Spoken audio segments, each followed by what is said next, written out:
సమావేశాన్ని ఏర్పాటు చేస్తారు. ఏర్పాటు చేసినప్పుడు అక్కడ భారతదేశంలోని ప్రతి ఒక్కరు దళితులు అక్కడికి అటెండ్ అయినప్పుడు అక్కడ ఏంటంటే మహత్ చెరువులోని నీళ్లు అసలు తాగకూడదు అనమాట, దళితులు తాగకూడదు. అలాంటి సిచ్యువేషన్ లో ఈయన వ్యతిరేకంగా ఎదుర్కొన్నాడు. ఎందుకు తాగకూడదు, దళితులు కూడా ఎంతగానో పని చేసుకున్న 1935 సంవత్సరంలో వాళ్ళ భార్య చనిపోతుంది.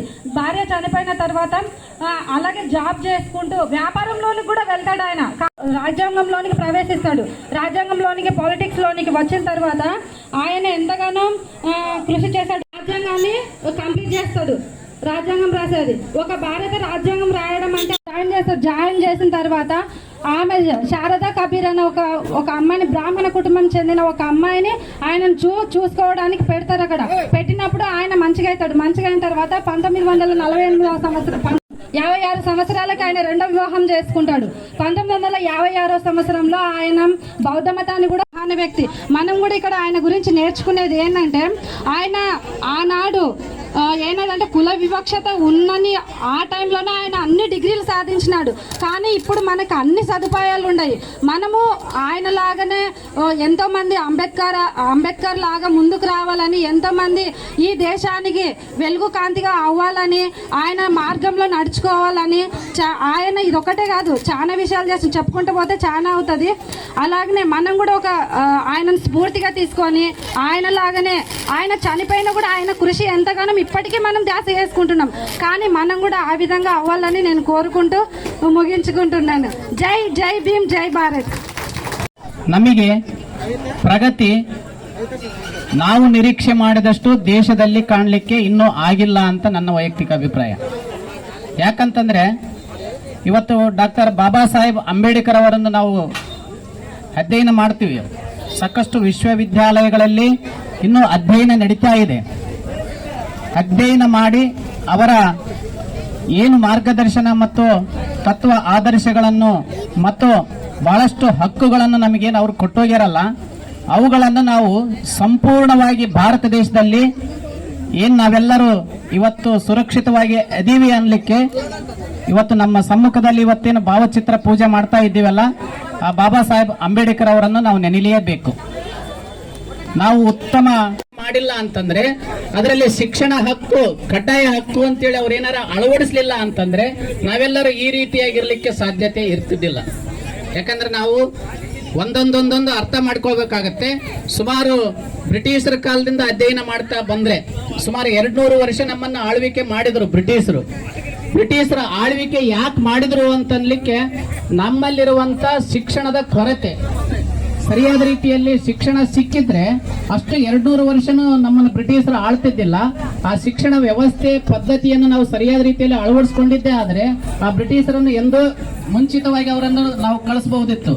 ಆದರೆ ಸರಿಯಾದ ಶಿಕ್ಷಣ ಮತ್ತು ಸರಿಯಾದ ಹೋರಾಟ, ಸರಿಯಾದ ಒಂದು ಜನ ಕ್ರಾಂತಿಗಳು ಆಗದೇ ಇದ್ದಿದ್ರೆ ನಾವು ಇನ್ನೂ ಬ್ರಿಟಿಷರ ಅವರಲ್ಲಿ ನಾವು ಆಡಳಿತದಲ್ಲಿ ಇರಬೇಕಾಗ್ತಿತ್ತು.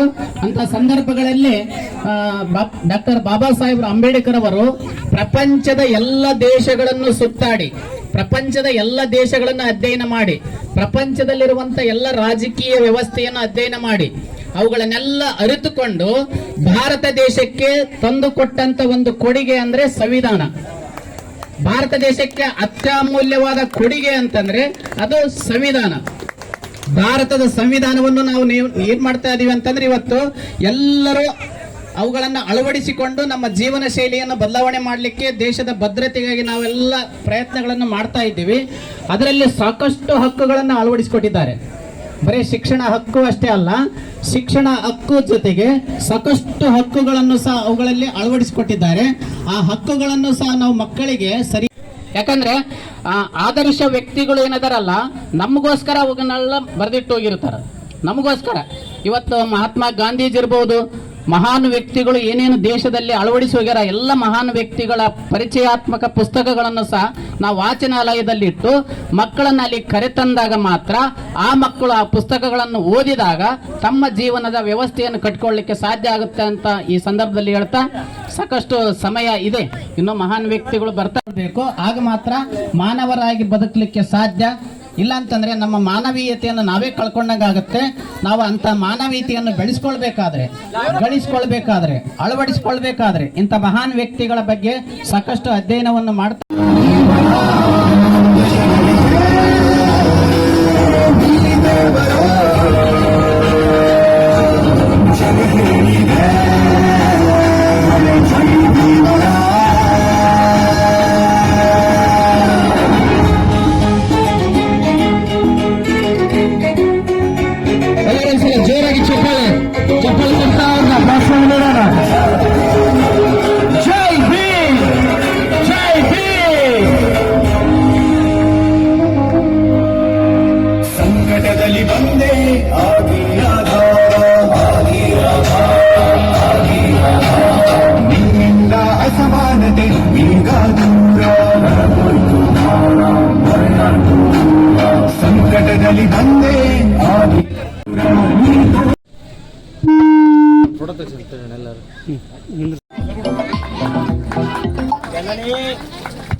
ಗೋಪಾಲ್ ರಿಲೋಡ್ ಇವತ್ತು ಪಿಲ್ಲಂತ ಅಣ್ಣ ಕೈ ಬಿಡು.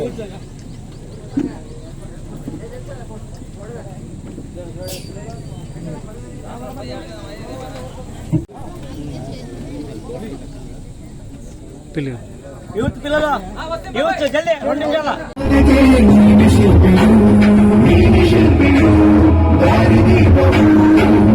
కలిసికొట్టే సమానతేయు రాష్ట్ర సంవిధానికే నీని శోభియు నీని కలిసికొట్టే సమానతేయు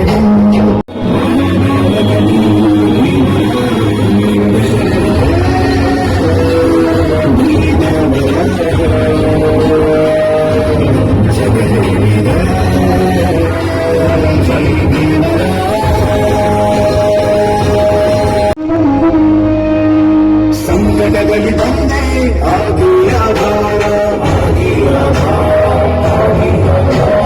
ನಿನ್ನಿಂದ ಅಸಮಾನತೆ ಈಗ ದೂರ ಸಂಕಟಗಳು ಬಂದೇ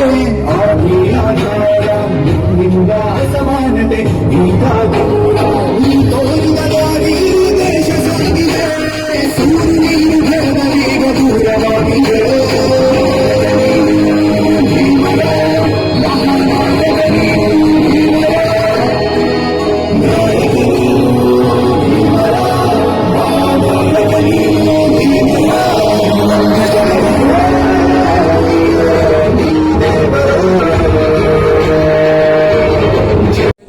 ನನ್ನ ಆತ್ಮೀಯ ಸ್ನೇಹಿತರೆ, ಮೊದಲನೇದಾಗಿ ಡಾಕ್ಟರ್ BR ಅಂಬೇಡ್ಕರ್ ಅವರ ಜಯಂತ್ಯೋತ್ಸವ ಅಂಗವಾಗಿ ತಮ್ಮೆಲ್ಲರಿಗೂ ಶುಭಾಶಯಗಳನ್ನು ಕೋರ್ತಾ, ಈ ಪವಿತ್ರವಾದಂತಹ ದಿವಸ ಇಡೀ ಭಾರತ ದೇಶ ಅಲ್ಲ, ಇಡೀ ವಿಶ್ವಕ್ಕೆ ಒಂದು ಮಾದರಿಯಾದಂಥ ಒಂದು ದಿವಸ. ಯಾಕಂದ್ರೆ ಇವತ್ತು ಒಂದು ಸೂರ್ಯ ಇದ್ರೆ ಇನ್ನೊಂದು ಸೂರ್ಯ BR ಅಂಬೇಡ್ಕರ್ ಅವರು. ಯಾಕಂದ್ರೆ ಎಲ್ಲಿ ಧನ್ಯರು ಇಂಥ ಒಂದು ನಾಯಕರನ್ನ ನಾವು ಪಡೆದಿದ್ದೀವಿ. ಇವತ್ತು ಅಂಬೇಡ್ಕರ್ ಅವರು ಇದ್ದಿಲ್ಲ ಅಂದ್ರೆ ಇವತ್ತು ದಲಿತರು, ಹಿಂದುಳಿದವರು, ಬಡ ಜನರು ಇವತ್ತು ಬಹಳ ಕಷ್ಟದಲ್ಲಿ ಇರ್ತಕ್ಕಂಥ ಒಂದು ಪರಿಸ್ಥಿತಿ ನಿರ್ಮಾಣ ಆಗ್ತಿದೆ. ಇವತ್ತು ನಿಜವಾಗ್ಲೂ ನಾವೆಲ್ಲರೂ ಈ ಮಹಾನ್ ಪುರುಷನ ನಾವು ಸ್ಮರಣೆ ಮಾಡುವ. ಇವತ್ತು ರಾಜಕಾರಣಿಗಳು ಬರ್ತಾರೆ, ಹೋಗ್ತಿರ್ತಾರೆ, ಆದರೆ ನಮ್ಮ ರಾಜಕಾರಣಿಗಳು ಯಾರು ಅಂಬೇಡ್ಕರ್ ತತ್ವಗಳನ್ನ ಅಳಿಸ್ಕೊಳ್ತಾರೆ ಅಂತವರು ಮಾತ್ರ ನೀವು ಗೌರವ ಕೊಡಬೇಕು. ಯಾಕಂದ್ರೆ ಬರೀ ಓಟ್ಗೋಸ್ಕರ ಬರ್ತಕ್ಕಂಥವ್ರು ಬರ್ತಾ ಇರ್ತಾರೆ. ಆದರೆ ಅಂಬೇಡ್ಕರ್ ತತ್ವಗಳು, ಅಂಬೇಡ್ಕರ್ ಹರಿಜನ, ಗಿರಿಜನ, ಬಡ ಜನರು, ಕೂಲಿ ಕಾರ್ಮಿಕರ ಮನೆ ಒಳಗೆ ಹೋಗಿ ಊಟ ಮಾಡತಕ್ಕಂಥ ಒಂದು ಶಕ್ತಿ ಇರಬೇಕು. ಅಂತ ನಾಯಕರನ್ನ ತಾವೆಲ್ಲ ಆರಿಸ್ಕೊಂಡ್ರೆ ಮಾತ್ರ ಇವತ್ತು ಅಂಬೇಡ್ಕರ್ ಜೀವಂತವಾಗಿ ತಾವೆಲ್ಲ ಇಡಬೇಕು. ಇಲ್ಲಾಂದ್ರೆ ನಮ್ಮ ದಲಿತರು ನಾವು ಏನಪ್ಪಾ ಅಂದ್ರೆ ಇವ್ರು ಏನಪ್ಪಾ ರೊಕ್ಕ ಕೊಟ್ಬಿಟ್ರೆ ಇವರು ಕೊನೆ ದಿವಸ ಎಲೆಕ್ಷನ್, ಒಂದ್ ದಿವಸದ ಎಲೆಕ್ಷನ್ ಆಗ್ಬಿಡ್ತದೆ ಅಂತಾರೆ. ಆದ್ರೆ ಇವತ್ತು ವಿದ್ಯಾವಂತರು ಇದ್ದಾರೆ. ಇವತ್ತು ನಾನು ಖಾನಾಪುರದಲ್ಲಿ ಎಲ್ಲ ವಿದ್ಯಾವಂತ ಹುಡುಗರು ನೋಡಿದ್ದೀವಿ. ಅವೆಲ್ಲ ವಿದ್ಯಾವಂತರು ಮುಂದೆ ಬರಬೇಕು ಅವರು. ಯಾಕಂದ್ರೆ ಸಮಾಜದ ಮುಂದೆ ಹೋಗ್ತಕ್ಕಂಥ ಶಕ್ತಿ ಅವ್ರು ದೇವರವ್ರು ಕೊಟ್ಟಿರ್ತಾರೆ. ನಾವು ವಿದ್ಯೆ ಅಭ್ಯಾಸದಿಂದ ಮತ್ತೆ ಅಂಬೇಡ್ಕರ್ ತತ್ವಗಳನ್ನ ನಾವೆಲ್ಲರೂ ಒಳಗೆ ಅನುಭವ ಮಾಡ್ಕೊಬೇಕು. ಅವಾಗೇ ನಾವು ಜೀವನದಲ್ಲಿ ನಾವು ಸಾಧನೆಯನ್ನ ಏನು ಬೇಕಾದ್ರೂ ಸಾಧಿಸಬೇಕು. ಇವತ್ತು ನಮ್ಮ ರಾಷ್ಟ್ರದಲ್ಲಿ ಮತ್ತು ರಾಜ್ಯದಲ್ಲಿ MP-ಗಳಾಗಲಿ ಇವತ್ತೇನನ್ನು ಇವತ್ತು ದಲಿತರು, ಪರಿಶಿಷ್ಟ ಪಂಗಡದವರು, ಹಿಂದುಳಿದವರು ಇವತ್ತೇನನ್ನು ಅಧಿಕಾರವನ್ನು ನೋಡ್ತಾ ಇದೀವಿ ಅಂದ್ರೆ ಇವತ್ತು ಅಂಬೇಡ್ಕರ್ ಅವರ ಕೊಡುಗೆ. ಇದು ನಾವೆಲ್ಲರೂ ಬಹಳ ಇವತ್ತು ಗ್ರಾಮ ಪಂಚಾಯತ್, ಖಾನಾಪುರ ಗ್ರಾಮ ಪಂಚಾಯತ್ ಆಗ್ಬೇಕಂದ್ರೆ ಇವತ್ತು ನಾವು ಬಹಳ ಹೋರಾಟವನ್ನು ಮಾಡಿದ್ದೀವಿ ನಾನು. ಯಾಕಂದ್ರೆ ಇವತ್ತು ಇದು ಗುಡ್ಡುಗಾಡು ಪ್ರದೇಶ ಮತ್ತು ಜಾಸ್ತಿ ದಲಿತ ಮನುಷ್ಯ ಜನಾಂಗ ಇರ್ತಕ್ಕಂಥ ಪ್ರದೇಶ. ಅದರಿಂದ ಇವತ್ತು ಹಿಂದೆ ನಂಜಾಯನ್ ಮಾಡಿದ್ದಾಗ ನಮ್ಮ ಗ್ರಾಮಸ್ಥರೆಲ್ಲ ನಮ್ಮ ಈನಾಡು ಮಲ್ಲಿಕಾರ್ಜುನ ಅವರಾಗಲಿ, ನಮ್ಮ ನಾಗೇಶ್ವರ ಆಗಲಿ, ನರಸಿಂಹಲು ಆಗಲಿ, ಇವತ್ತು ಅನೇಕ ನಮ್ಮ ಸಣ್ಣಾಪುರ ಶ್ರೀನಿವಾಸ ಅವರಲ್ಲಿ ನಮ್ಮ ಅನೇಕ ಸಾಂಬಶಿವರಾವ್ ಆಗಲಿ, ಇವತ್ತು ಅನೇಕ ಜನರ ನಾಯಕತ್ವದಲ್ಲಿ ಇವತ್ತು ಈ ಒಂದು ಗ್ರಾಮ ಪಂಚಾಯತ್ ಬರಬೇಕಂದ್ರೆ ನಾವು ದೊಡ್ಡ ಹೋರಾಟವನ್ನು ಮಾಡಿದ್ವಿ. ಯಾಕಂದ್ರೆ ಇನ್ನು ನಮಗೆ ಸಂಖ್ಯೆ ಸ್ವಲ್ಪ ಕಡಿಮೆ ಇತ್ತವಾಗಿ, ಆದರೂ ಕೂಡ ನಾವು ಎಲ್ಲರೂ ಹೋರಾಟವನ್ನು ಮಾಡಿ ಇವತ್ತು ಇವು ಅಂಬೇಡ್ಕರ್ ತತ್ವದಲ್ಲಿ ಇರ್ತಕ್ಕಂಥ ಹಳ್ಳಿಗಳು ಹನುಮನಹಳ್ಳಿ ಆಗಲಿ, ಸಾಣಾಪುರ ಆಗಲಿ, ಇವತ್ತು ಅಂಬೇಡ್ಕರ್ ಜನಾಂಗ ಇರ್ತಕ್ಕಂಥ ಪ್ರದೇಶ ಇದು. ಅದರಿಂದ ಇದು ಆಗಲೇಬೇಕಂತ ಹೇಳಿ ಸಾಣಾಪುರ ಪಂಚಾಯತಿಯನ್ನು ಮಾಡಿಸಿದ್ವಿ. ಮತ್ತು ಮುಂದಿನ ದಿನಮಾನದಲ್ಲಿ ಸಾಕಷ್ಟು ಅಭಿವೃದ್ಧಿ ನೋಡಬೇಕು ಸಾಣಾಪುರ. ಯಾಕಂದ್ರೆ ಇನ್ನು ಸುತ್ತಮುತ್ತ ಗುಡ್ಡ ಇರ್ತಕ್ಕಂಥದ್ದು ಮತ್ತು ಏನೇ ಇದ್ರೂ ಕೂಡ ಇಲ್ಲಿ ಪ್ರವಾಸಿಗರ ಮೇಲೆ ಜೀವನ ಮಾಡ್ತಕ್ಕಂಥ ಒಂದು ಪರಿಣಾಮ ಇದು ಕೆಲಸ ಆಗ್ತಕ್ಕಂಥದ್ದು. ಅದರಿಂದ ಇವತ್ತು ಸರ್ಕಾರ ಕೂಡ ನಾವು ಒತ್ತಾಯ ಮಾಡ್ತೀವಿ, ಸಣ್ಣ ಪುಟ್ಟ ಹೋಟ್ಲುಗಳು, ಇಲ್ಲಿ ಹೋಮ್ ಸ್ಟೇಗಳು ಮತ್ತೆ ಕೂಲಿ ಕಾರ್ಮಿಕರಿಗೆ ಮತ್ತೆ ಹೋಟ್ಲ್, ಸಣ್ಣ ಪುಟ್ಟ ಹೋಟೆಲ್ಲು ಎಲ್ಲರಿಗೂ ಒಂದು ಉದ್ಯೋಗ ಅವಕಾಶ ಕೊಡ್ತಕ್ಕಂಥ ಕೆಲಸ ಆಗ್ತದೆ. ಅದರಿಂದ ಇವತ್ತು ನಾವೆಲ್ಲರೂ ಮುಂದೆ ದಿನಮಾನದಲ್ಲಿ ನಾವು ಹೋರಾಟವನ್ನು ಮಾಡೋಣ ಅದ್ರ ಬಗ್ಗೆ. ಆದರೆ ಇವತ್ತು ಬಹಳ ಪವಿತ್ರವಾದಂಥ ದಿವಸ ಇದು. ಇವತ್ತು ಒಂದು ದಿವಸದ ಜಯಂತಿ ಆಗಬಾರ್ದು. ಯಾವತ್ತು ನಮ್ಮ ಮನೆಯಲ್ಲಿ ಒಬ್ಬ ಅಂಬೇಡ್ಕರ್ ಹುಡ್ತಾನೆ, ಯಾವತ್ತು ನಮ್ಮ ಒಬ್ಬ ವಿದ್ಯಾವಂತ ಡಿಗ್ರಿ ಆಗಲಿ ಮತ್ತು ಇಂಜಿನಿಯರ್ ಆಗಲಿ ಒಂದು ಡಾಕ್ಟರ್ನ ಓದ್ತಾರೆ ಇವತ್ತು ದಲಿತರ ಮನೆಯಲ್ಲಿ, ಅವತ್ತು ಅಂಬೇಡ್ಕರ್ ಹುಡ್ತಾರೆ ಅಂತೇಳಿ ಒಂದು ಸಂಕಲ್ಪ ಆಗ್ತದೆ. ಅದರಿಂದ ತಾವೆಲ್ಲರಿಗೂ ತಾಯಂದರಿಗೆ ನಾನು ಮನವಿ ಮಾಡ್ಕೊಂತೀನಿ, ವಿದ್ಯಾವಂತರು ಮಾಡಿ ಮಕ್ಕಳು. ಯಾಕಂದ್ರೆ ಇವತ್ತಿನ ಕಾಲದಲ್ಲಿ ಬಹಳಷ್ಟು ಕೆಟ್ಟ ಅಭ್ಯಾಸಗಳು ಹೋಗ್ತಕ್ಕಂಥ ದಾರಿ ಹಿಡಿತಿದ್ರು ಸಣ್ಣ ಸಣ್ಣ ಹುಡುಗರು. ಅದರಿಂದ ಇವತ್ತು ಎಲ್ಲ ತಂದೆ ತಾಯಿಲಿ ಇರ್ತಕ್ಕಂಥವ್ರಿಗೆ ಒಳ್ಳೆಯ ವಿದ್ಯಾಭ್ಯಾಸ ಕೊಡ್ರಿ, ಮುಂದೆ ಅಂಬೇಡ್ಕರ್ ಮಾರ್ಗವನ್ನು ಕೊಡ್ತಕ್ಕಂಥ ಕೆಲಸ ನೀವು ಮಾಡ್ರಿ. ಯಾಕಂದ್ರೆ ಅಂಬೇಡ್ಕರ್ ಅಂತ ಅವರು ಆಗಿನ ಕಾಲದಲ್ಲಿ ಒಬ್ಬ ದಲಿತ ಲಂಡನ್ಗೆ ಹೋಗಿ ಓದಿದ್ದೇನೆಂದ್ರೆ ಅದು ಬಹಳ ಅದರಿಂದ ದೊಡ್ಡ ಮಹತ್ವವಾದಂಥ ಕೆಲಸ ಯಾವುದೂ ಅಲ್ಲ. ಯಾಕಂದ್ರೆ ಅದೊಂದು ಅವತಾರ ಪುರುಷ ಅಂಬೇಡ್ಕರ್ ನಮ್ಮ ಬಡ ಜನರಕ್ಕೋಸ್ಕರ ಹುಟ್ಟಿರ್ತಕ್ಕಂಥ ಮಹಾನ್ ವ್ಯಕ್ತಿ. ಅದರಿಂದ ಇವತ್ತು ಆ ತತ್ವಗಳಲ್ಲಿ ಪ್ರತಿ ವರ್ಷ ನಮಗೆ ನೆನಪನ್ನ ಮಾಡತಕ್ಕಂಥ ಒಂದು ದಿವಸ ಇದು ಅಂಬೇಡ್ಕರ್ ಜಯಂತಿ. ಇವತ್ತು ಆ ಜಯಂತಿ ಅಂಗವಾಗಿ ನಾವೆಲ್ಲರೂ ಸೇರಿಕೊಂಡು ಆ ಮಹಾನ್ ಪುರುಷ ಒಂದು ಜಯಂತ್ಯೋತ್ಸವ ಮಾಡಿಕೊಂಡು ಇವತ್ತಿನ ದಿವಸ ನನ್ನ ಕರೆಸಿ. ಯಾಕಂದ್ರೆ ಗಂಗಾವತಿಯಲ್ಲಿ ಲೇಟ್ ಆಯಿತು, ಅಲ್ಲಿ ಸಾಮೂಹಿಕ ಲಗ್ನಗಳಿದ್ದು ದಲಿತರ ಮನೆಯಲ್ಲಿ, ಅಲ್ಲಿ ಮುಗಿಸ್ಕೊಂಡು ನಾನು ಸೀದಾ ಇಲ್ಲಿಗೆ ಬಂದಿದ್ದೀನಿ. ಯಾಕಂದ್ರೆ ನಾಗೇಶ್ ಅವರು ಹೇಳಿದ್ರು ಭಾಳ ವಿಜೃಂಭಣೆಯಿಂದ ಮಾಡ್ತೀವಿ ಮತ್ತು ನೀವೆಲ್ಲರೂ ಬರಬೇಕಂತ ಹೇಳಿ. ನಾನು ಯಾವತ್ತೂ ಈ ಸಾಣಾಪುರ ಗ್ರಾಮದ ಜನರ ಜೊತೆ ಇರ್ತೀನಿ. ಯಾವುದೇ ಜಾತಿ ಪಕ್ಷ ಯಾವುದೇ ಇಲ್ಲಂದ್ರೂ ಕೂಡ ನಾನು ಯಾವತ್ತೂ ರಾತ್ರಿ 12 ಗಂಟೆಗೆ ಕರೆದ್ರೂ ಕೂಡ ನಿಮ್ಮ ಕೆಲಸ ಮಾಡಲಿಕ್ಕೆ ನಾನು ಯಾವತ್ತು ಸಿದ್ಧವಾಗಿರ್ತೀನಿ ಅಂತ ಹೇಳ್ತಾ, ಇನ್ನೊಮ್ಮೆ ತಮ್ಮೆಲ್ಲರಿಗೂ ಅಂಬೇಡ್ಕರ್ ಜಯಂತ್ಯೋತ್ಸವ ಶುಭಾಶಯಗಳನ್ನು ಹೇಳ್ತಾ ನನ್ನ 4 ಮಾತನ್ನು ಮುಗಿಸ್ತಾ ಇದ್ದೀನಿ. ಎಸಿతో ಮಾತಾಡಿ ನಾನು ಇದ್ರ ಬಗ್ಗೆ ಯಾರು ಇದರ ಬಗ್ಗೆ ಈಗಾಗಲೇ ತಲಾಟಿ ಮತ್ತು ತಹಸೀಲ್ದಾರ್ ಜೊತೆ ಮಾತಾಡಿರ್ಬೇಕು. ಒಂದು ಸುತ್ತಿನ ಮಾತು ಅದು ಖಂಡಿತವಾಗಿ ಅದು ಫಾರೆಸ್ಟಿಂದ ತೆಗೆದು ಸರ್ವೆ ನಂಬರ್ ಇರ್ತಕ್ಕಂಥ 120 ಎಕರೆ 140 ಎಕರೆ ಬಡ ಜನರು ಏನು ವ್ಯವಸಾಯ ಮಾಡ್ತಿದ್ದಾರೆ ಅಲ್ಲೆಲ್ಲರಿಗೂ ನಾನು ಇನ್ನು 15-20 ದಿವಸದಲ್ಲಿ ఆ ಕೆಲಸವನ್ನು ಮಾಡಿಕೊಡ್ತೀನಿ ಅಂತ ಹೇಳಿ తమ్మెల్లరిಗೂ ఆశీర్వాదాలు. పిల్లలందరూ కూడా చదువుతున్నారు, ఉద్యోగాలు చేస్తుంటున్నారంటే దాని కారకులు బిఆర్ అంబేద్కర్. ఈరోజు బీద ప్రజలు ఇండ్లను తర్వాత అనేకమైన సవలతులను మరి వాటిని పొందుకుంటున్నారంటే, సమానత్వాన్ని పొందుకుంటున్నారంటే దాని కారకులు బిఆర్ అంబేద్కర్. అంబేద్కర్ని గురించి చెప్పాలంటే మాటలు చాలవు. ఆయన గురించి వివరించాలంటే జాతులు వారు సమానంగా ఆయన జన్మదినాన్ని వేడుకలు జరుపుతుంటున్నారంటే ఈ సానాపూర్ గ్రామాన్ని మరి అభినందించాలి. ఇంత అద్దూరిగా మరి కార్యక్రమాన్ని ఏర్పాటు చేస్తున్న గ్రామ పంచాయతీ పెద్దలకు, చేరవచ్చిన యవనస్తులందరికీ కూడా వందనాలు తెలియజేస్తూ నా మాటలు ముగిస్తాను. 1891 ಸುಮಾರು 100 ವರ್ಷಗಳ ಹಿಂದೆನೆ ಅವರೊಂದು ದೇಶಕ್ಕೋಸ್ಕರ, ಯಾಕಂದರೆ ಆ ಟೈಮಲ್ಲಿ ಒಂದು ಕಡೆ ದೇಶದ ಹೋರಾಟ, ಸ್ವಾತಂತ್ರ್ಯ ಹೋರಾಟ ಹಾಗೂ ಅಸ್ಪೃಶ್ಯತೆಗಾಗಿ ಹೋರಾಟ ಮಾಡಿದಂಥ ಮಹಾನ್ ವ್ಯಕ್ತಿ ಇವತ್ತು ಸೂರ್ಯ ಚಂದ್ರ ಯಾವಾಗಿನ ತನಕ ಇರ್ತಾರೆ, ನಮ್ಮ ಡಾಕ್ಟರ್ ಬಿಆರ್ ಅಂಬೇಡ್ಕರ್ ಕೂಡ ಇರ್ತಾರೆ ಅನ್ನೋ ಒಂದು ಮಾತನ್ನು ನಾನು ಹೇಳಲಿಕ್ಕೆ ಇಷ್ಟಪಡ್ತೀನಿ. ಹೆಚ್ಚಿನ ಆದ್ಯತೆ ಎಜುಕೇಶನ್ಗೆ ಹೆಚ್ಚಿನ ಆದ್ಯತೆ ಕೊಟ್ಟಿದ್ದಾರೆ. ಒಬ್ಬ ಎಜುಕೇಶನ್ ಪರ್ಸನ್ ಬಂದ್ರೆ ಯಾವ ತರ ಇರುತ್ತೆ, ಒಂದು ರಾಜಕೀಯ ಆಗಿರ್ಬೋದು, ಇನ್ನೊಂದು ವ್ಯವಸ್ಥೆ ಆಗಿರ್ಬೋದು, ಒಂದು ಎಜುಕೇಶನ್ ಬಂದ್ರೆ, ಯಾಕಂದ್ರೆ ಕಷ್ಟಗಳು ಗೊತ್ತಿರ್ತವೆ. ಯಾಕಂದ್ರೆ ಕಷ್ಟದಲ್ಲಿ ಬಡ ಜನದಲ್ಲಿ ಒಂದು ಹುಟ್ಟಿರೋಂಥ ವ್ಯಕ್ತಿ ಅವರು. ಇವತ್ತಿನ ದಿನನೇ ಬಹಳಷ್ಟು ಸಂದರ್ಭದಲ್ಲಿ ನಾವು ಕೊಪ್ಪಳ ಜಿಲ್ಲೆಯಲ್ಲಿ ಕೂಡ ಒಂದು 2-3 ಇನ್ಸಿಡೆಂಟ್ ನೋಡಿದ್ದೀವಿ. ಬಟ್ ಅದೃಷ್ಟಶಾತ್ ನಮ್ಮ ದಣಿಯವರು, ಶ್ರೀನಾಥ್ ದಣಿಯವರು ಅವಕಾಶ ಯಾವುದಕ್ಕೆ ಮಾಡಿಕೊಟ್ಟಿರಲಿಲ್ಲ. ಇಲ್ಲಿ ಸುಮಾರು ಒಂದು 65-70 ವರ್ಷದಿಂದ ನೋಡ್ತಾ ಇದ್ದೀವಿ. ಯಾವುದೇ ಕ್ಯಾಸ್ಟ್ ಫೀಲಿಂಗ್ ಆಗಿರ್ಬೋದು, ಇನ್ನೊಂದಾಗಿಲ್ಲ, ಯಾವುದು ಆ ಥರ ಬಂದಿಲ್ಲ. ಆ ಥರ ಬರ್ಲಿಕ್ಕೆ ಕೂಡ ನಮ್ಮ ದಣಿ ಕೊಟ್ಟಿರಲಿಲ್ಲ. ಇವತ್ತಿನ ದಿನ ಸಣಾಪುರ ಪಂಚಾಯತಿ ಆಗಿದೆ ಅಂದ್ರೆ ನಮ್ಮ ಶ್ರೀನಾಥ್ ದಣಿದ ಹೋರಾಟ, ನಮ್ಮೆಲ್ಲರ ಹೋರಾಟ, ಸಣಾಪುರ ವ್ಯಕ್ತಿಗಳ ಹೋರಾಟ ಬಹಳ ಇದೆ ಅವರಿಗೆ.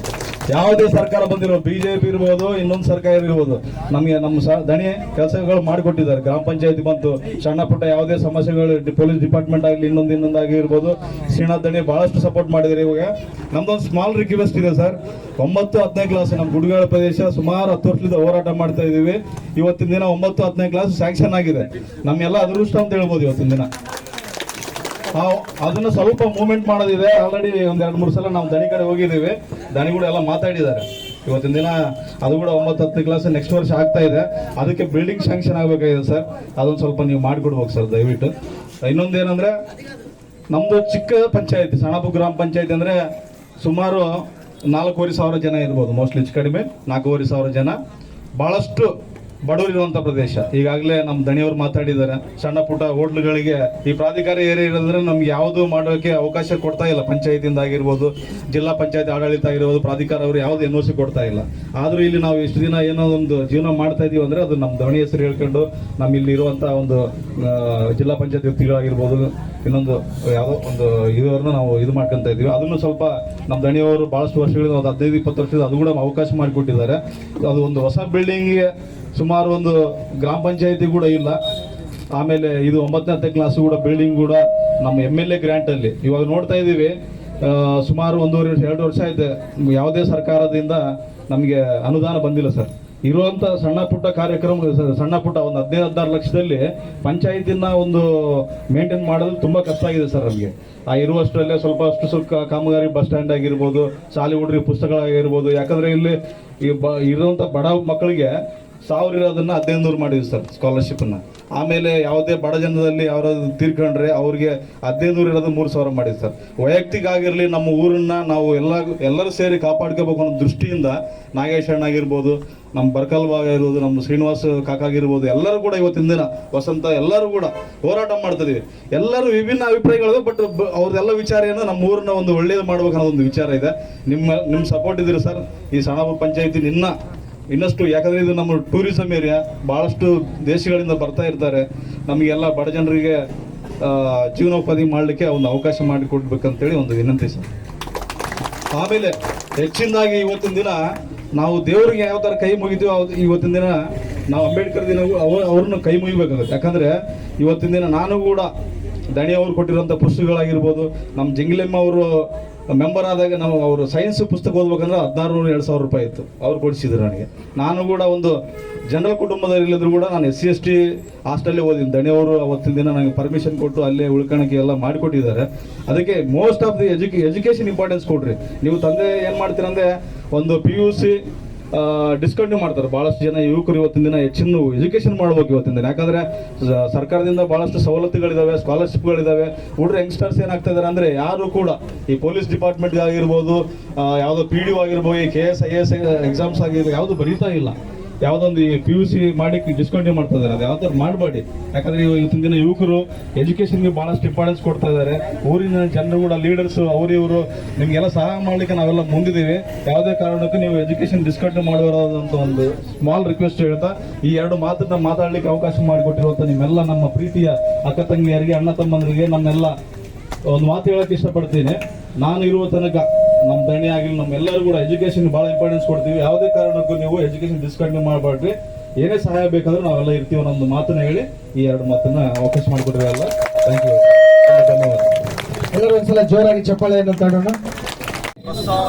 ಭಾರತದ ಜನಗಳಾದ ನಾವು ಭಾರತವನ್ನು ಒಂದು ಸಾರ್ವಭೌಮ, ಸಮಾಜವಾದಿ, ಸರ್ವಧರ್ಮ ಸಮಭಾವದ ಪ್ರಜಾಸತ್ತಾತ್ಮಕ ಗಣರಾಜ್ಯವಾಗಿ ರಚಿಸಲು ಮತ್ತು ಅದರ ಸಮಸ್ತ ನಾಗರಿಕರಿಗೆ ಸಾಮಾಜಿಕ ಆರ್ಥಿಕ ಮತ್ತು ರಾಜಕೀಯ ನ್ಯಾಯ, ವಿಚಾರ, ಅಭಿವ್ಯಕ್ತಿ, ವಿಶ್ವಾಸ, ಧರ್ಮಶ್ರದ್ಧೆ ಮತ್ತು ಉಪಾಸನಾ ಸ್ವಾತಂತ್ರ್ಯ, ಸ್ಥಾನಮಾನ ಹಾಗೂ ಅವಕಾಶ ಸಮಾನತೆ ದೊರೆಯುವಂತೆ ಮಾಡಲು ಮತ್ತು ವ್ಯಕ್ತಿ ಗೌರವವನ್ನು, ರಾಷ್ಟ್ರದ ಏಕತೆಯನ್ನು ಹಾಗೂ ಅಖಂಡತೆಯನ್ನು ಸುನಿಶ್ಚಿತಗೊಳಿಸಿ ಅವರಲ್ಲಿ ಭ್ರಾತೃಭಾವನೆಯನ್ನು ವೃದ್ಧಿಗೊಳಿಸಲು ಶ್ರದ್ಧಾಪೂರ್ವಕ ಸಂಕಲ್ಪ ಮಾಡಿದವರಾಗಿ ನಮ್ಮ ಸಂವಿಧಾನ ಸಭೆಯಲ್ಲಿ 1949ನೇ ಇಸವಿ ನವೆಂಬರ್ ತಿಂಗಳ 26ನೇ ತಾರೀಕಾದ ಈ ದಿವಸ ಈ ಮೂಲಕ ಈ ಸಂವಿಧಾನವನ್ನು ಅಂಗೀಕರಿಸಿ ಅಧಿನಿಯಮಿಸಿ ಅರ್ಪಿಸಿಕೊಂಡಿದ್ದೇವೆ. ಜೈ ಭೀಮ್. ದಲಿತರು ಅಂತ ಏನಿಲ್ಲ, ಎಲ್ಲರೂ ಇದೀವಿ ಸರ್.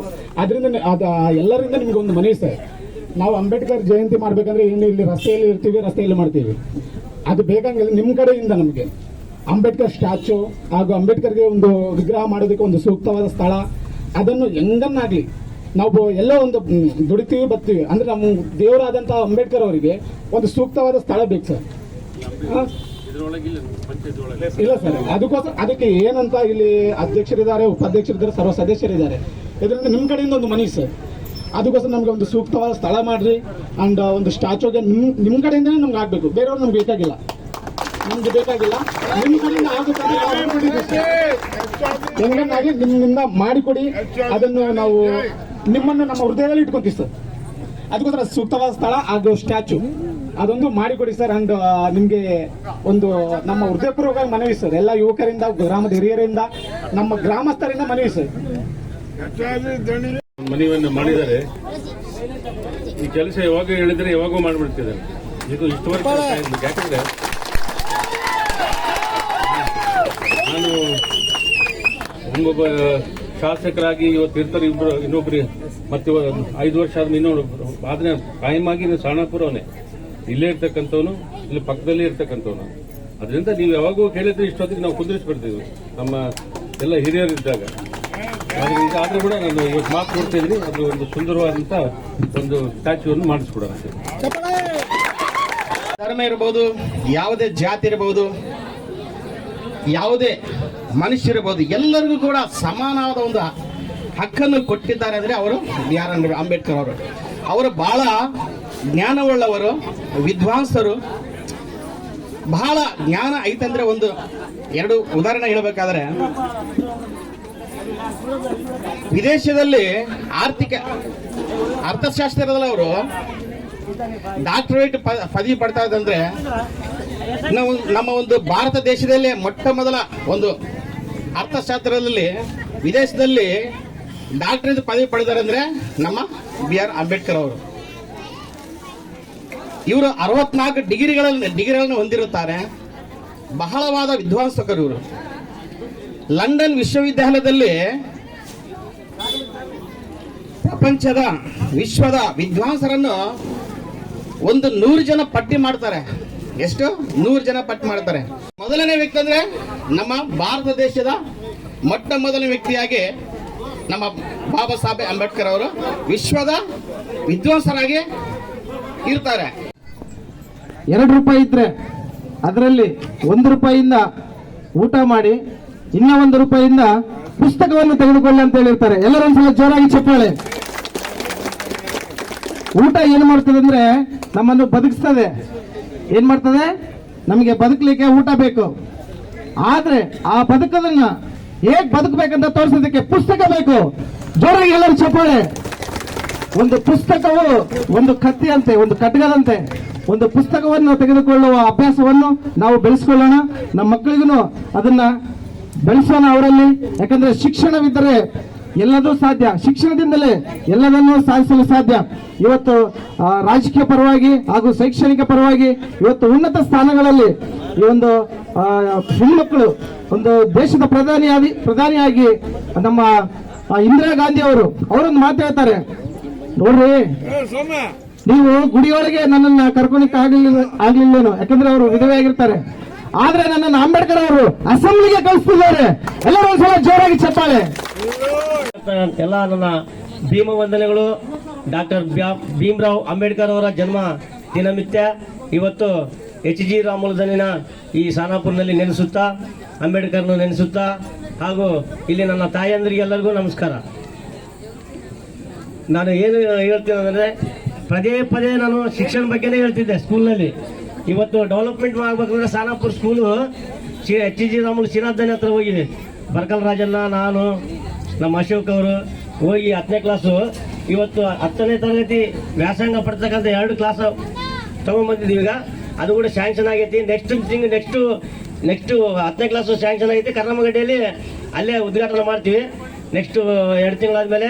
ದಯವಿಟ್ಟು ಮಹಿಳೆಯರು, ಯಾಕಂದ್ರೆ ಅವರಿಗೆ ಪಾದಕ್ಕೆ ನಮಸ್ಕಾರ ಮಾಡ್ತೀನಿ. ಪದೇ ಪದೇ ನಮ್ಮ ಈ ಒಂದು ಅಂಬೇಡ್ಕರ್ ಆಗಲಿ, ಬುದ್ಧ ಬಸವ ಆಗಲಿ, ಸ್ಕೂಲ್ನಲ್ಲಿ ಫಂಕ್ಷನ್ ಆಗಲಿ, ಯಾವುದೇ ಒಂದು ರೀತಿಯಾಗಿ ಬಹಳಷ್ಟು ಹೆಣ್ಮಕ್ಳೇ ಬರ್ತಾರ.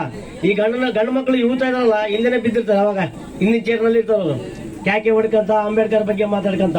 ಹೆಚ್ಚಿನ ಗೌರವ ಇಲ್ಲ ಅವರಿಗೆ. ಡಿಜೆ ಬೇಕು, ಡ್ಯಾನ್ಸ್ ಬೇಕು. ಹೆಚ್ಚಾಗಿ ಇಲ್ಲಿ ಭಾಷಣ ಮಾಡಿದವರಿಗೆಲ್ಲ ಹಿಂದೆ ಮುಂದೆ ಬಿಸಾಕಿರ್ತಾರ. ಅವನೇನೋ ಅಷ್ಟೇ ಬಿಡು, ಏನೋ ಕುಡಿದು ಮಾತಾಡ್ತಾನ. ಈ ಸಂದರ್ಭದಲ್ಲಿ ಡಿಜೆ ಮಾಡ್ಕೊಂತಿದ್ರೆ ಅದು ಕೂಡಿಡಂಗಿಲ್ಲ. ಹೆಣ್ಣು ಮಕ್ಕಳಿಗೆ ಹೆಚ್ಚಾಗಿ ತರಬೇತಿಗಳು ಕೊಡಬೇಕು.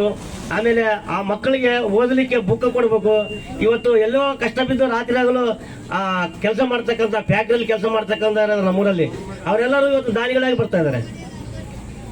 ಯಾಕಂದ್ರೆ ಹೆಸರು ಹೇಳಿದ್ರೆ ಪದೇ ಪದೇ ಅಶೋಕ್, ರಾಜ್ಮಾರ್ಗು, ನಾಗೇಶ್ ತಂದಾರ ಅಂತೇಳಿ ಅಪೋಸಿಟ್ ಪಾರ್ಟಿಗಳು ನೋಡಿರ್ಬೋದು.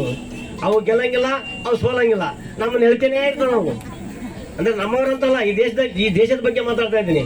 ಹಾಗಾಗಿ ಹೆಚ್ಚಾಗಿ ಅಂಬೇಡ್ಕರ್ ಅವರ ಕಷ್ಟ ಎಷ್ಟಿದೆ ಅಂತ ಗೊತ್ತಿದೆ.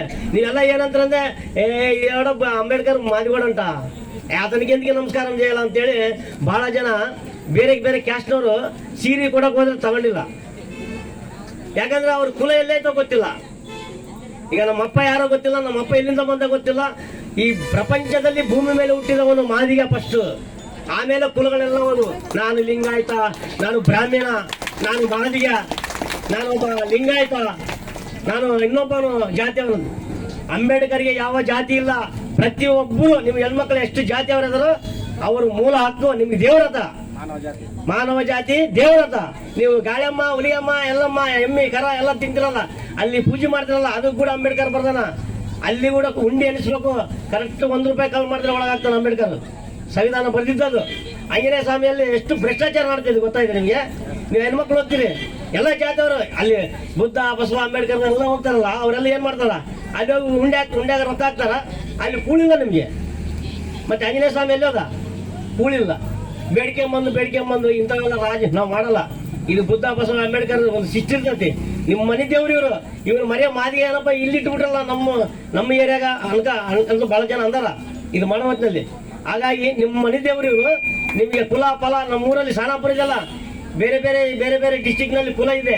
ನಮ್ಮ ಗಂಗಾವತಿ ತಾಲೂಕಿನಲ್ಲಿ ಸಾನಾಪುರ ಗ್ರಾಮದಲ್ಲಿ ಯಾವ ಕುಲ ಇಲ್ಲ. ಎಲ್ಲಾ ಜಾತಿ ಜನಾಂಗದವರು ನಾವು ಅವ್ರ ಮನೆಗೆ ಹೋಗ್ತೀವಿ, ನಮ್ಮ ಮನೆಗೆ ಅವ್ರು ಬರ್ತಾರ. ಹೆಚ್ಚಾಗಿ ನಾನು ನಮ್ಮ ತಾಯಂದ್ರಿಗೆ ಕೇಳ್ಕೊತೀನಿ, ಯಾವ್ಯಾವ ಫಂಕ್ಷನ್ ಇದ್ರೆ ಎಲ್ಲರೂ ಒಗ್ಗಟ್ಟಾಗಿ ಮಾಡ್ರಿ. ಇವು ನಮ್ಮ ಗಂಡು ಮಕ್ಕಳು ಬಿಟ್ಬಿಡ್ರಿ. ನಾವು ಎಷ್ಟು ಗಂಡು ಮಕ್ಕಳು. ಯಾಕಂದ್ರೆ ನಿಮ್ಮಷ್ಟು ಬುದ್ಧಿ ಜ್ಞಾನ ನಮ್ಗೆ ಇರಂಗಿಲ್ಲ. ಶಕ್ತಿ ಇರ್ತೈತೆ ನಮಗೆ, ಬೇಸ್ಟ್ ಶಕ್ತಿ. ಅದಕ್ಕೆ ನಮ್ಮ ತಾಯಂದ್ರಿಗೆ ಪದೇ ಪದೇ ಕೇಳ್ಕೊತೀನಿ. ಎಲ್ಲರಿಗೂ ಅಂಬೇಡ್ಕರ್ ಭಾವಚಿತ್ರಗಳು ನೆಕ್ಸ್ಟ್ ಒಂದು 3 ತಿಂಗಳಾದ್ಮೇಲೆ ಒಂದು ಫಂಕ್ಷನ್ ಮಾಡ್ತೀವಿ. ಹೆಚ್ಚಿನ ಜನಸಂಖ್ಯೆಯಲ್ಲಿ ಹೆಣ್ಮಕ್ಳು ಬರಬೇಕು. ಇನ್ನ ನಿಮಗೆ ಉಡುಪುಗಳನ್ನ ಹೆಚ್ಚಿನಾಗಿ ತರ್ತೀವಿ. ಅದು ನಮ್ಮ ಕಷ್ಟದಲ್ಲೇ ತರ್ತೀವಿ. ಯಾರನ್ನ ಭಿಕ್ಷೆ ಬಿಡ್ತಾರಲ್ಲ, ಇವತ್ತು ಬಾರ್ಕಲ್ ರಾಜಮಾರ್ಕ್ ಇರ್ಬೋದು, ನಮ್ಮ ಅಶೋಕ್ ಇರ್ಬೋದು, ನಮ್ಮ ಶ್ರೀನಾಥನ್ ಇರ್ಬೋದು, ಇನ್ನೊಬ್ರು ಇರ್ಬೋದು. ನಮ್ಮ ದನಿ ಅಂದ್ರೆ ಇಲ್ಲೇ ಗದ್ದೆಗಳು ಬಹಳ ಇದಾವ, 106 ಎಕರೆ ಗದ್ದೆ ಇದಾವ. ಅವ್ರು ನಮ್ಮೂರವ್ರೆ. ಈಗ ಒಂದು ಶಿಲ್ಪಿ ಕೇಳಿದಾರಲ್ಲ, ಅದನ್ನೊಂದು ಮಾಡಿಸ್ಕೊಡ್ತೀವಿ. ಆಮೇಲೆ ಹುಲಿಯಮ್ಮಂದು ಒಂದು ಕಳಸ ಅಂದ್ರೆ ಏನು, ಅದು ಗುಡಿ ಗೋಪುರ ಮೇಲೆ ಕಟ್ತಾರಲ್ಲ ಏನದ, ಅದನ್ನ ಇಡಕ ಅದನ್ನು ದುಡ್ಡು ನಾನೇ ಕೊಡಕತ್ತೇನೆ ದನಿಯರಿಂದ. ಅದನ್ನು ನೀವು ಸಿದ್ಧಪಡಿಸ್ಕೊಂಡು ಗೌರಮ್ಮನವರು. ಇಲ್ಲಿ ಎಲ್ಲರೂ ಬೇಕು, ಹುಲಿಗಮ್ಮನವ್ರು ಬೇಕು, ಯಲ್ಲಮ್ಮನವ್ರು ಬೇಕು, ಯೇಸು ಕ್ರಿಸ್ತ ಬೇಕು, ಎಲ್ಲರೂ ಬೇಕು ಇಲ್ಲಿ ಇದ್ದವರೆಲ್ಲ. ಹಾಗಾಗಿ ನೀವೆಲ್ಲರೂ ಒಗ್ಗಟ್ಟಾಗಿರ್ರಿ. ಎಲ್ಲಾ ಜಾತಿ, ನಮ್ಮ ಜಾತಿಯವರೆಲ್ಲ. ಈಗ ನಮ್ಮ ಜಾತಿ ಅಂದ್ರೆ ಮಾದಿಗ ಬರಲ್ಲ. ನಾನೆಲ್ಲ ಹೆಚ್ಚಾಗಿರೋದು ಹೆಚ್ಚಿನ ಜಾತಿಯಲ್ಲಿ ಇರುತ್ತೆ. ನಾನು ಬ್ರಾಹ್ಮಣರಲ್ಲಿ ಬಹಳ ಹೆಚ್ಚು ಇರೋದು. ನಾನು ಬ್ರಾಹ್ಮಣರು ಸಮುದಾಯದಿಂದಲೇ ನನಗೆ ಬುದ್ಧಿ ಶಕ್ತಿ ಕೊಟ್ಟಿದ್ದು. ನಾನು ಓದಿದ್ದು 10ನೇ ಕ್ಲಾಸೇ 3 ಸಲ ಫೇಲ್ ಆಗಿನಿ. ಹಂಗಾಗಿ ನೀವು ಮಾತು ಬೇರೆ ಜಾತಿಯವ್ರನ್ನ ಕರ್ಕೊಂಡು ಅವ್ರಲಿಂದ ಬುದ್ಧಿ ಸಹಾಯ ಹೊಂದ್ಬೇಕು. ಹಂಗಾಗಿ ನಿಮ್ಮೂರನ್ನ ಬರೀ ಮಾದಿಯ ಅಂತೇಳಿ ಅನ್ಕೋಬೇಡ್ರಿ. ಅವರು ನಾವು ಹೊಂದಾಣಿಕೆ ಇದ್ದು ಮನೆ ತಿರುಗಾಡಿ ಒಳ್ಳೆ ಗುಣಮಟ್ಟದಿಂದ ಬೆಳಿಬೇಕು ನಮ್ಮವರು. ಹಂಗಾಗಿ ಶಿಕ್ಷಣ ಕಂಪಲ್ಸರಿ. ಮಕ್ಕಳಿಗೆ ಏನ್ ಬೇಕು ಶಿಕ್ಷಣಕ್ಕೆ ಮೂಲಭೂತ ಸೌಲಭ್ಯ ಎಲ್ಲ ಕೊಡ್ತೀವಿ ನಾವು. ಸೌಲಭ್ಯ ಕೊಡ್ತೀವಿ, ಅವರಿಗೆ ಪಠ್ಯ ಪುಸ್ತಕಗಳು ಕೊಡ್ತೀವಿ, ಅವ್ರಿಗೆ ಬಟ್ಟೆ ಇಲ್ಲ ಅಂದ್ರೆ ಬಟ್ಟೆ ಕೊಡ್ತೀವಿ. ಹುಡುಗಿಗೆ ಚಪ್ಪಲಿ ಇದ್ದಿಲ್ಲ ಕೆಲವು ಮಂದಿಗೆ. ನಮ್ಮ ಅಂಬೇಡ್ಕರ್ ಅವರು ವೋಟ್ ಆಗೋದ್ನ ಅವರು ಕೂಡ ನಮ್ಗೆ ಹೆಲ್ಪ್ ಮಾಡಿ ಚಪ್ಪಲಿ ಕೂಡ ಕೊಡ್ತಿದ್ವಿ. ಅಪ್ಪಾರ ಮನೆ ಅವ್ರ ಅಂಗಡಿಯಾಗ ಬಹಳ ಜನಕ್ಕೆ, ಸಾಕಷ್ಟು ಜನರಿಗೆ. ಅಶೋಕ್ ಎಲ್ಲರೂ ಡ್ಯೂಟಿ ಮಾಡ್ತಿರ್ತಾನ. ಅಣ್ಣ ಅದೇನು ನೋಡ್ಕೋಣ, ಏನು ಹುಡುಗಕ್ಕೆ ಫೋನ್ ಮಾಡ್ತಾರೆ, ನೋಡ್ಕೋಬೇಕು. ಮತ್ತೆ ನಾನು ಇರೋದು ಒಬ್ಬನ, ಇವ್ರು ಮತ್ತೆ ಇವ್ರು ನಮ್ಮ ತಮ್ಮ ಡ್ಯೂಟಿಗೆ ಹೋಗ್ತಾರ, ಇಲ್ಲಿ ಡ್ಯೂಟಿಗೆ ಹೋಗ್ತಾರ. ಉಳಿಕಿದ್ದವರೆಲ್ಲ ರಾಜಕೀಯ ಮಾಡ್ಕೊಂತ ಪಂಚಾಯತ್ ನೋಡ್ಕೊಂತ ಕೂತಿರ್ತಾರ. ಅವ್ರಿಗೆ ಹುಚ್ಚಿಡ್ತೈತಿ. ಹಂಗಾಗಿ ನಿಮ್ಗೆ ಏನ್ ಸೌಲಭ್ಯ ಬೇಕೇನಮ್ಮ ನಮಗೆ ಕೇಳ್ರಿ. ನಾವು ನಿಮ್ ಕೆಲಸ ಮಾಡ್ಲಿಕ್ಕೆ ಬೆಳಗ್ಗೆ ನೀವು ಅರ್ಧ ರಾತ್ರಿ ಫೋನ್ ಮಾಡಿ ನಿಮ್ಮ ಮನೆಗೆ ಬಂದಿದ್ದೀವಿ. ದಯವಿಟ್ಟು ನಿಮ್ಗೆಲ್ಲ ಪಾದರಿಗೆ ನಮಸ್ಕಾರ.